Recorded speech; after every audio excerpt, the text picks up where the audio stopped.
guys, don't forget to vote in the upper right corner for which one of these cars you think is going to win this race. Also check us out on Instagram, just search Cars and Zebras. Thanks. This is a 1971 AMC Hornet SC 360. And these cars are the ultimate sleepers. And the owners know that, and they definitely like to live up to that title. But you know what? Any hardcore muscle car enthusiast, they recognize these little SC 360s, and they know that they are here to drag race and drag race only. In fact, here's a clip from a hidden camera show from the early 2000s when a Hornet got busted for drag racing even though they were trying to hide it. The show was a wildly successful series called To Catch a Drag Racer with Chris Hansen. Why don't you just take a seat right over there? Looks like you're here to do some drag racing. No, I'm just here to hang out. Your email to Duster340 said, have you ever received a 3-angle valve job before? That was totally a joke. Don't worry, I'll bring protection. Did you bring protection, Hornet? I mean, I brought seatbelts, but I didn't plan on using them. I'm going to drag race the blank out of you until I blow a gasket all over your blank. Ugh.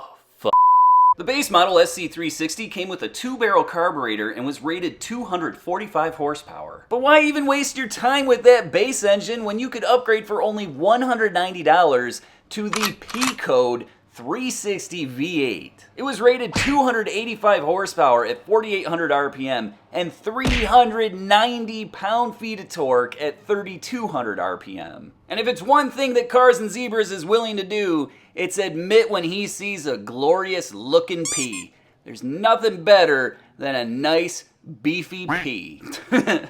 What's most impressive is that the Hornet was able to accomplish this all with a compression ratio of only 8.5 to 1, not to mention a hydraulic lifter cam. But do you guys want to know the secret sauce for this car? What makes it such a spicy little meatball? Well, that would be those absolutely delicious AMC dog leg heads. And dare I say that those dog leg heads are gonna make those rear tires bark? You could get an automatic transmission in these cars, but this one features the even more exciting Borg-Warner T10 4-speed manual. The interior is a little bit plain, but it definitely gets the job done, and I like it. I like it a lot. And this car does have a rather small back seat. And you know what they say about cars with small back seats? It's that they're small. They don't really have much room. Standard rear gearing in the 4-speed equipped cars was a 354, but this car features 410 gears, so it should really rip. As you would expect, the SC360 is a rather lightweight car with driver. This thing's coming in at only 3,212 pounds. They didn't make that many of these cars, only 784 in total, but if you break that down to the 4-speed 4-barrel cars, well, that's only 304. But enough talk about this Hornet SC360, let's check out its opponent. This is a 1971 Plymouth Duster 340, and there's only one thing I have to say about these cars. Yo, don't believe the hype. Boy!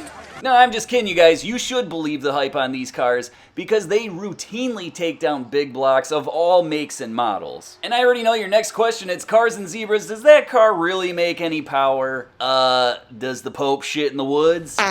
Yes, he does. And yes, this car definitely makes some power. Because we're talking about 275 underrated horsepower at 5,000 RPM and 340 pound-feet of torque at 3,200 RPM, all with a compression ratio of 10.3 to 1. You could get a manual transmission in these cars, but this one features the 3-speed automatic, and you know it's a torque flight. They're super reliable. And do I really have to say it, you guys? But those seats are f***ing awesome. They give me the tingles in my short shorts. Lavender body wash make my pores tingle. Now, I don't know about you guys, but I like to come up with nicknames for cars, and I think I have a great one for this Duster. If you look closely, you'll see that it has Polyglas tires. Those were a bias belted tire. So let's take that word bias. That's going to be the first part of our nickname. And then if you look at the license plate, it says Curious, and that's because the color of this car was actually called Curious Yellow. So Curious is going to be the second part of our nickname. We combine the two to form the nickname By Curious. That's a winner. The Duster 340 came with an 8 3/4 rear with 323 gears standard, but this car comes with 430 gears. Everybody knows that these cars are lightweight, but this one's even more impressive. With driver, it's coming in at only 3,180 pounds. Yes, you heard that correctly. The Duster is lighter than the Hornet SC 360 by 32 pounds. The bottom line, I love this car. But enough talk about these two cars. Let's see what they can do on the drag strip. From the late 60s or maybe 1970s, so called I Am Curious. They have two versions. The yellow version was more hardcore version was called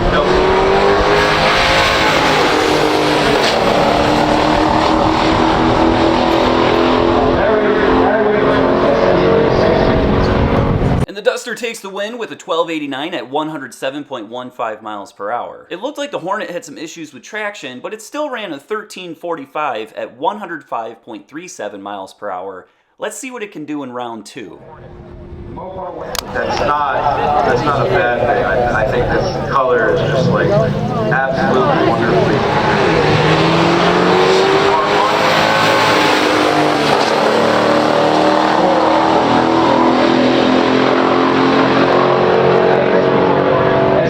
And the Duster takes round 2 with an even quicker 1276 at 107.44 miles per hour. And this round, the Hornet broke into the 12-second range, running a 1299 at 108.39 miles per hour. And I don't know about you guys, but to me it looked like that Hornet was really starting to catch up at the end. So let's see what happens in round 3. Duster 340. So this is a very nice race.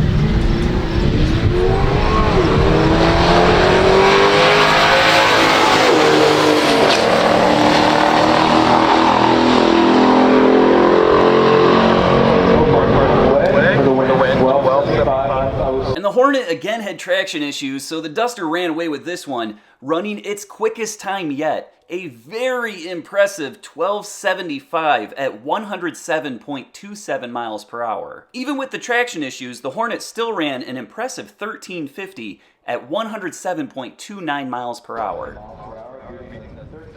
Thanks for checking out this drag race, you guys, and I'll see you at the next one.